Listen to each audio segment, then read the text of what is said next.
the pretty girl.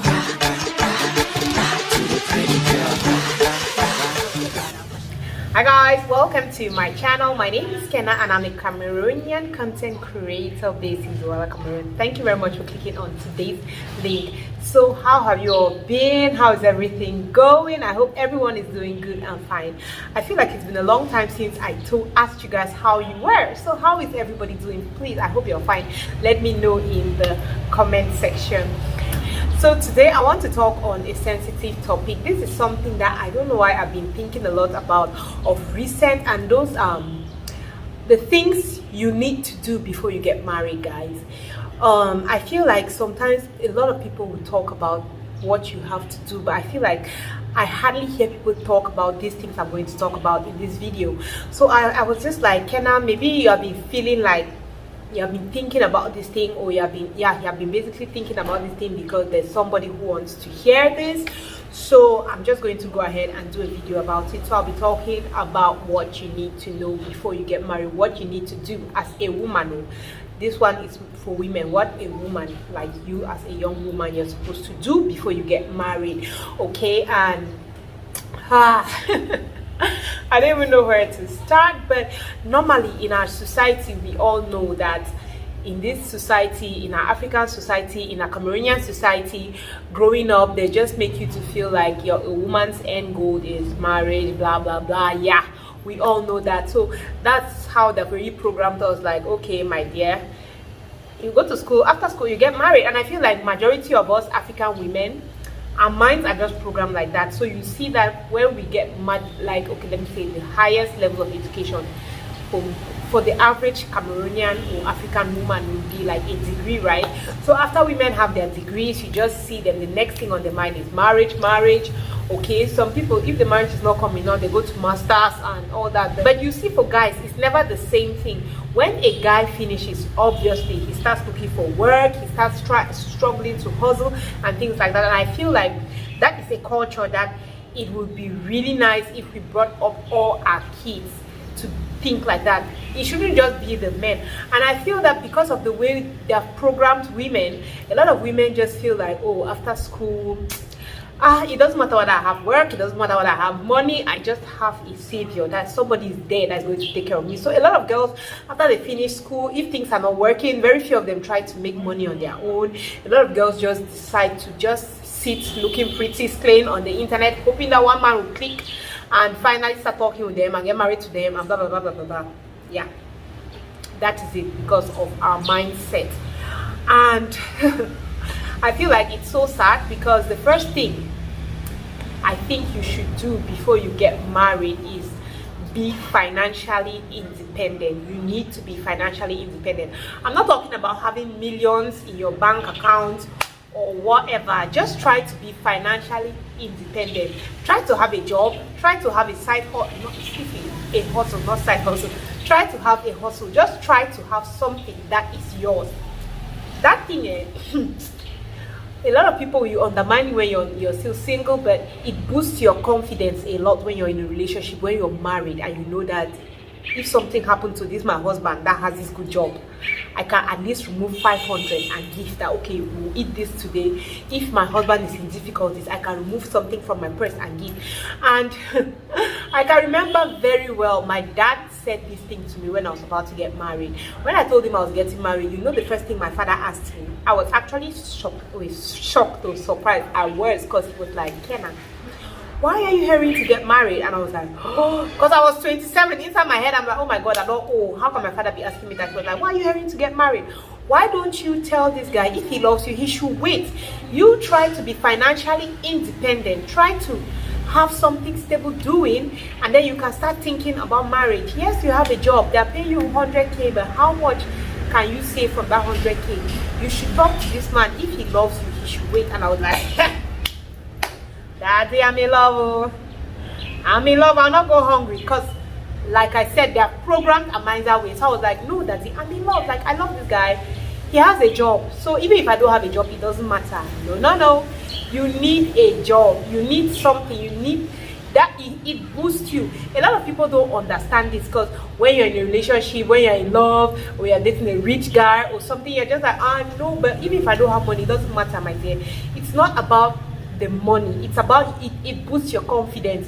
I know a lot of women who cannot speak in their marriages because, oh, the man does everything, it's the man's money. It's true, your money is my money, but it is not your money like that. How can I explain? It's not your money. Yes, the money will feed you, it will clothe you, it will take care of your bills and everything, but it is not your money. If your husband gets up and he's like, you know what, I'm not giving you any money, I want to do this and this and this for my money, you cannot argue, because are you the one that worked the money? No. So I feel like that's the first thing. Try to be financially independent. Be independent. Have at least 50k that is yours every month from something that you have done. Any hustle, anything. Don't just finish and then you sit because you're just playing, taking pictures, looking good on the ground, and you're like, no, there's no need. Fine girl, no necessary day for work. Money go still come it up. The money will meet you, but that money is not yours. So I feel like that is the very first thing, and this is supposed to be a whole lot of work. We have to start talking to our kids now. Start talking to your kids from as young as they are, because I don't understand. A lot of girls, they just finish school. Oh no, they're just home doing nothing, waiting for one man that has money to come and marry them. Okay, you see some young girls, guys, please excuse the noise, there's just a lot going on there. Just bear with me. Okay, you see some young girls, right?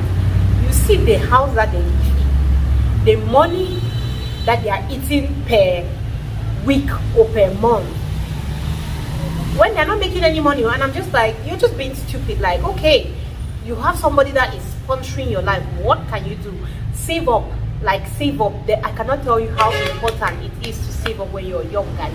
It is very important to save up when you're young, because when you get old, you start thinking of all that money that they're giving you, guys. If I was saving up, I would not get married with anything less than 3 million and above, because when you are single, more people give you money. The second you get married, if you do not know, the second you get married, a lot of people start looking at it like, oh, I cannot give you money, I might be insulting your husband. I cannot give you money because I feel funny. You have to tell your husband first before you come and take money from me. But when you're single, you are not asking anybody, you can. So all that money, make use of it. Instead of taking the money, chopping life, expensive shoe, expensive bag, blah blah blah, and you have nothing at the end. Yes, if you like the good life, do it, but there should be some balance. I'm going to tell you to do before you get married is try as much as possible to live on your own, and it goes back to you having a source of income. If you cannot even afford a house on your own, you could still move out. Like, the idea is of you trying to be in your own space. You could be with roommates if you don't have enough money, moving with your friends, get a house, stay there, just be in that space where you're living on your own. It's not like a student home. You know, yeah, you live like a student, but your parents are sending you pocket allowance and all that. You live in your own space. You're looking for money to eat. You're looking for money to pay your rent. You try to live in that environment, so you understand what it means to work money. You understand what it means to save up money, to buy this thing for your house, save up, so that when you get into the marriage, you're going to value certain things more. Because I feel like some girls don't just get it, they're just used to, I want this, I want that, I want that, I want this. They don't understand how much work you have to work to come up with that money to be able to do that. So I feel like that's something you need to do. And not just living alone, enjoy your life, enjoy your youth, enjoy. If you're that person who loves to travel, my sister, travel as much as you want before you get married.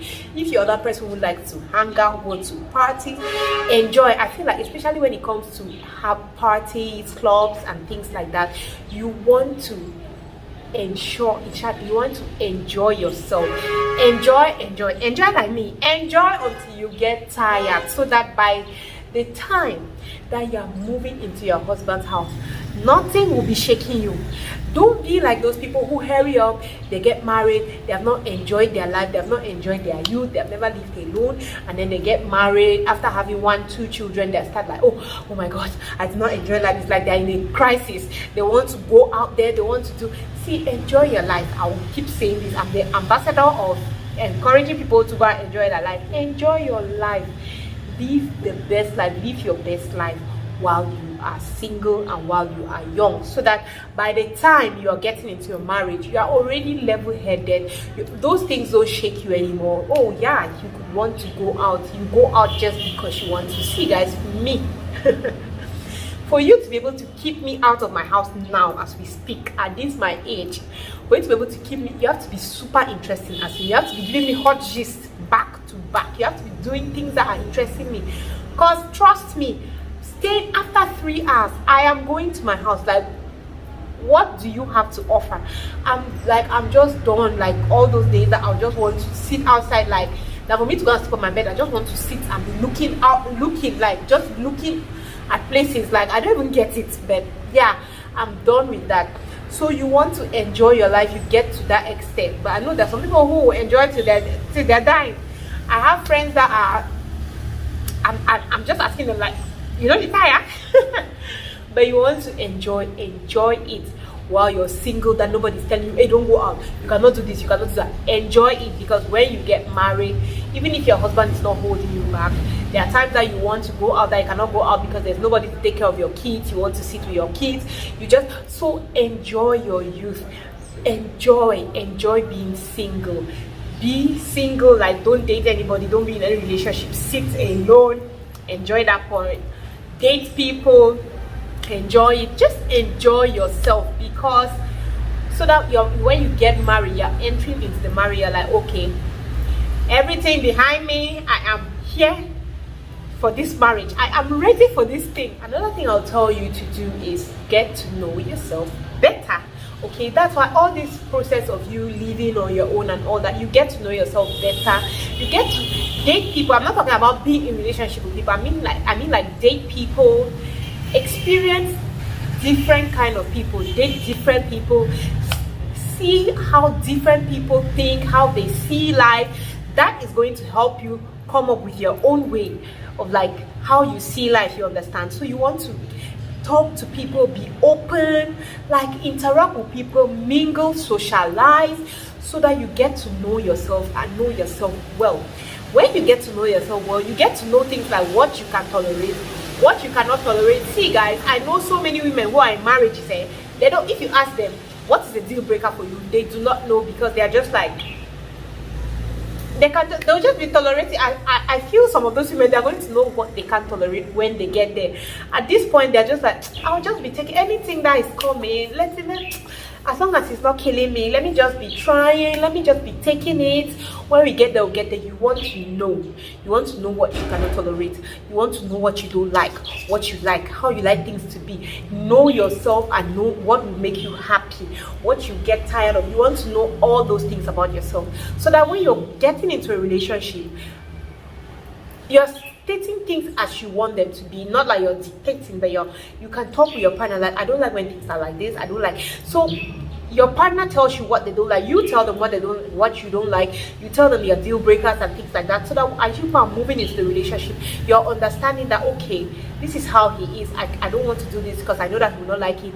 Or if he tells you his deal breakers and you are not even comfortable with it, you'll not start thinking of going into a relationship which at the end you come and discover, oh my god, this type of thing that this person does, I don't like. Another thing that I'm going to tell you to do that is really important. What is important?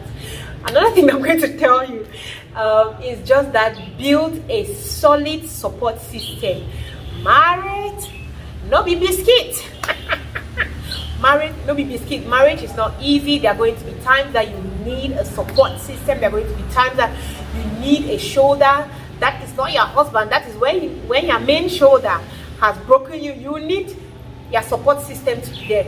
If something is going wrong, you need your support system to support you. If you're having a, let me say you have, like, let me put an example, your husband's family might have something, you have that solid support system that's going to follow you there to just show you love. And you have to build that strong support system that will understand when you get married that, okay, this girl, she's married, we want to give her space for her to settle into her marriage life. They'll not be feeling offended, because sometimes I feel if you don't have a solid support system, that's when when you don't have a support system, you get married. That's when you see cases of people are like, you don't marry, you don't get my time again, you don't marry. If you have a solid support system, when you get married, that friend is going to understand. I have seen some people I've seen some people who are like tremendous friends. When their friends get married, they understand, oh, she needs space, they give her space, they don't take it personal if they see that, oh, she wants to first of all try to settle into her marriage. Like, it's not a big deal.